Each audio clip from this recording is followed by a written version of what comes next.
বঙাইগাঁৱত অনুষ্ঠিত হৈ যোৱা আমাৰ কেবিনেটত আমি কাৰ্যত নতুন ৰাষ্ট্ৰীয় শিক্ষা নীতি ৰূপায়ণৰ ফালে আগবাঢ়ি গৈছো।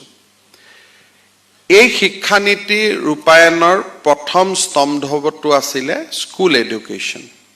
স্কুল এডুকেশ্যনটোক ইতিমধ্যে আমি 5+3+3+4 এই ধৰণে আমি গঢ়ি তুলিবলৈ চেষ্টা কৰিছো আৰু তাৰ ফলত লাহে লাহে কলেজসমূহৰ পৰা ক্লাছ 12ৰ দায়িত্ব আঁতৰি যাব 11 and 12।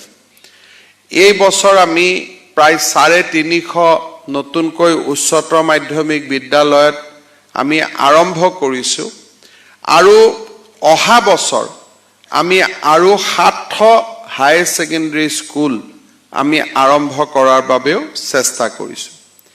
এই মহাবিদ্যালয়সমূহত যাতে বিজ্ঞান শিক্ষক কোনো কাৰণতে কমি না যায় তাৰ বাবেও আমি কিছু নীতিগত ব্যৱস্থা হাতত লবৰ কাৰণে আগবাঢ়িছো যাতে 9, 10, 11, 12 আমি একেলগে পঢ়িব পাৰো।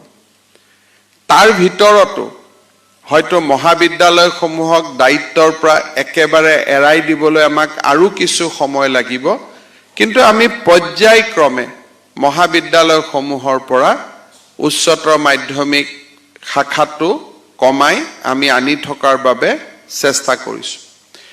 অহা 2 দিনৰ ভিতৰতে আমি হায়াৰ এডুকেশ্যনত যিটো NEP অৰ্থাৎ 4 বছৰীয়া যিটো স্নাতক শিক্ষা ব্যৱস্থা তাকো আমি অহা মাহৰ অৰ্থাৎ জানুৱাৰী মাহৰ আগতে তাকো আমি নটিফাই কৰিম যাতে এপ্ৰিলত যেতিয়া আমি নামভৰ্তি কৰিব পাৰিম আমি 4 বছৰীয়া গ্ৰেজুৱেশ্যন কোৰ্সৰ ভিতৰত আমি সোমাই যাব পাৰো য'ত ডিপ্লোমা থাকিব, ডিগ্ৰী থাকিব, এক্সিট আৰু এন্ট্ৰিৰ সুবিধা থাকিব।